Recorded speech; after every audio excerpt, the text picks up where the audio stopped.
going on YouTube? Tony Seminat here again, back at the range down here in Miami, Florida. Today it's going to be a couple of drills, concealed carry stuff. Haven't done that in a while, and Canik just came out with a brand new subcompact. I would say it's equivalent to their to maybe like a Glock 26. Okay, double stack, as you can see, is not a single stack. Right, I shot about 40 or 50 rounds through it, and this freaking thing shoots great. You're gonna see today, I'm gonna do some concealed carry drills with it, and you're gonna see how good this freaking gun shoots. Okay, now when it comes to durability, I'm gonna try to put around 4,000 or 5,000 rounds through it by the end of the, now I want to say by the end of the year, but hopefully by next year should be able to put about 4,000 or 5,000 rounds through it, and definitely see what it's capable of doing. Canik by far has honestly exceeded my expectations when it comes to their pistol, their elite combat model, and their even their basic model. It's a phenomenal gun. You're talking about a $2,500 gun, pretty much retail $700. That's what I get out of it. You have all the perks of an added trigger and this and that and all these extras, and you're still paying what you would pay probably for an H&K, you know, and you're getting a stock H&K out of the factory. So I really like it a lot. Okay, as you guys know, I've been working with Canik for a minute now, trying to break their guns, trying to ensure that they have superior quality firearms, and so far so good. So today is a subcompact. Hope you guys like the review. Comment, let me know what you guys think. I'm definitely gonna try to put at least 400 or 500 rounds through it today, and we'll go from there, see how it ends up holding to the test.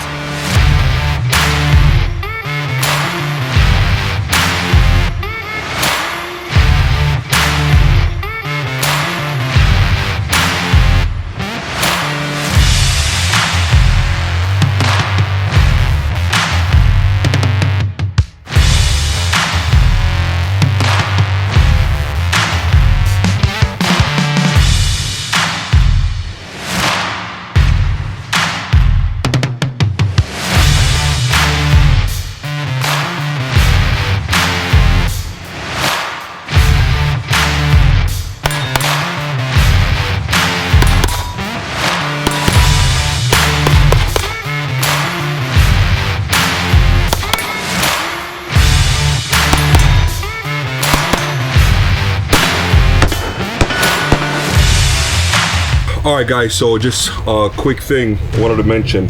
If you already have a Canik, like if you have the Canik, the basic model, the factory model, or you have the Elite Combat Edition,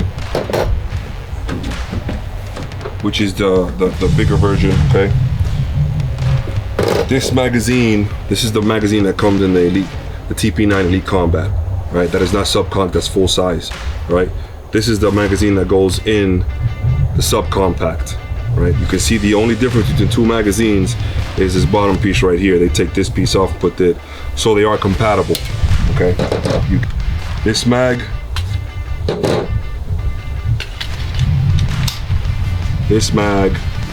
or the longest version, that mag. So all three of them work, as you could see. So if you want the most amount of rounds, which this one brings 18, you could just put this one in there, right? And it's the same exact thing, it looks just the same.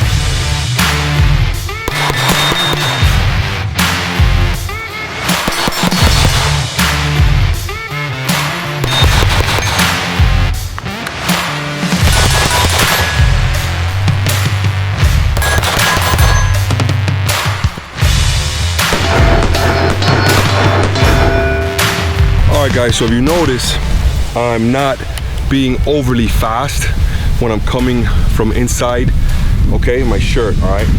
I don't usually carry all the time like this. This is the holster that came with the firearm, as you can see here. So it's an outside the waistband holster designed to be your lower back onto your side. It's not designed for inside the waistband or appendix carry. Because of my stature, sometimes it's a little hard for me to reach back here quickly. So what I do is when I come up, take that extra second to make sure that I have the gun. So you'll see me stop a split second, then I'll come out a split second, make sure that my shirt isn't caught. Okay, it's not caught, and then I'll go ahead and engage the split seconds. You doing things like that when you're methodical with your movement patterns, you tend to have less mistakes, okay? If you try to rush things, if I try to rush it and be very fast, okay, the shirt could get caught, round can go off, God knows what could happen to you, especially when you're being quick.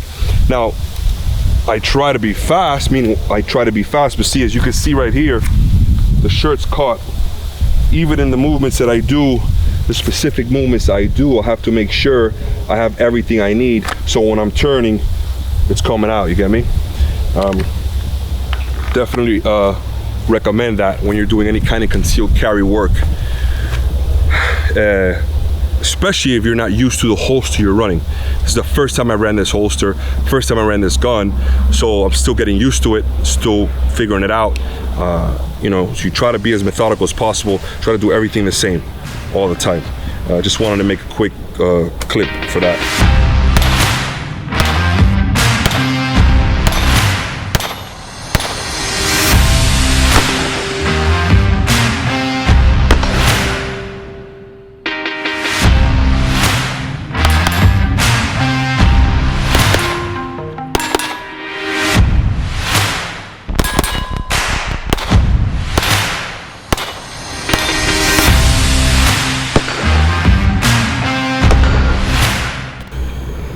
All right, guys, so I want to talk about one of the drills that I'm doing today pretty much. So I'm starting off on my back. Obviously, it's the most uncomfortable position. Then going to sitting position, kneeling position, and standing, and then getting off the X. You guys well know I don't really teach tactics on social media. If you wanted to learn actual tactics and stuff like that, you would come to one of my courses that I teach, just because I believe there should be a vetting process. So anybody doing tutorials and stuff like that or whatever, that's up to them, but I don't do that. So the main drill is just being on your back, starting off on your back, okay? Clearing the holster on your back, engaging from the sitting position, kneeling position, and then standing and getting off the X at the same exact time, or moving and shooting, not staying stagnant, which most people do, okay? I know you guys see a lot of shooting up close and personal from the hip position and all that, and the guy's moving backwards, okay? There isn't any moving backwards. I don't believe that you should be moving backwards during an engagement. You should be either moving to your left, to your right, or 45-degree angles. The closer you are, the angle that you take, the bigger the angle, which means the person has to move more to his right or to his left. So you shouldn't be moving backwards, but everybody teaches different things. Most people teach because they were taught by somebody else. Most of the stuff that I teach, it's because I learned it on the street, working in my career, and a lot of those things I learned that didn't work in real life, and moving back during an engagement like that isn't good. So you'll always see me try to do some form of drill where I'm moving to the left or to the right at an angle of some sort, and it's mainly just keeping the head down of the individual who's either thinking of hurting you somehow or some way lethally, and then you're moving towards cover. That would be the ideal thing. So you're either going to run as fast as you can towards cover, or you're going to engage while you're moving towards cover, keeping the guy's head down, right? You don't ever want to get into a gunfight with a guy while he's behind cover engaging you and you're moving out in the open, exposed, because the chances are that you are going to lose that the gun battle. So just, food for thought, things to think about. But that's pretty much the drill that we're doing today. We're doing back and forth from one cone to the other, just to see the recoil management, how much recoil the gun has, and I think it's really, really good. As you can see, my follow-up shots are all on point. I'm shooting at about 10 to 15 yards. I haven't really shot out really far out, but I'm probably gonna shoot out now 25, 30 yards to see where we're at there now. So hope you guys enjoyed so far.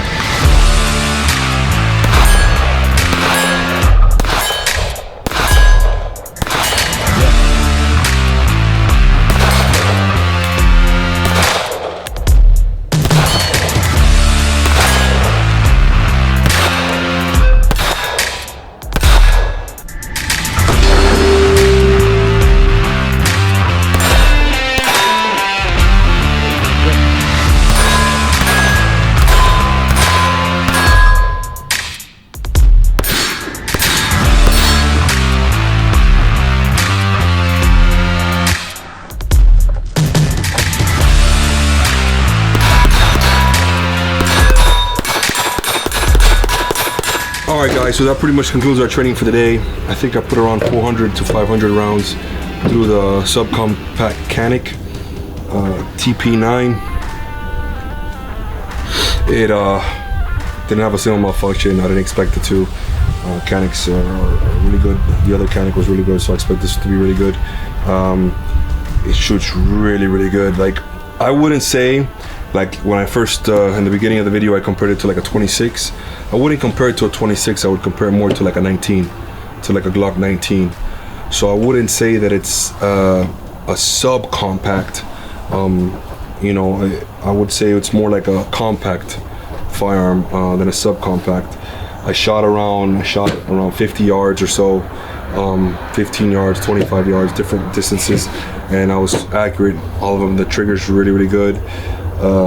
Comes with aftermarket sights, you know, iron sights. So it also comes, all right, with a RMR cut,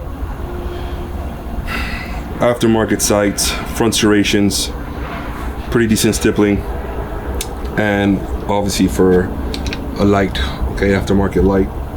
But I would definitely compare it to like a 19 instead of so much like a 26. But it's, I mean, so far so good, man. I'm really impressed with it. I like it a lot, and it shoots really, really good. And you're gonna see on the video how good it shoots. And in regards to recoil management, follow-up shots, it's great. So hope you guys enjoyed the video, guys. We have a lot coming up for the new year. I'm coming up on 100,000 subscribers. So I'm really gonna start pushing YouTube a lot.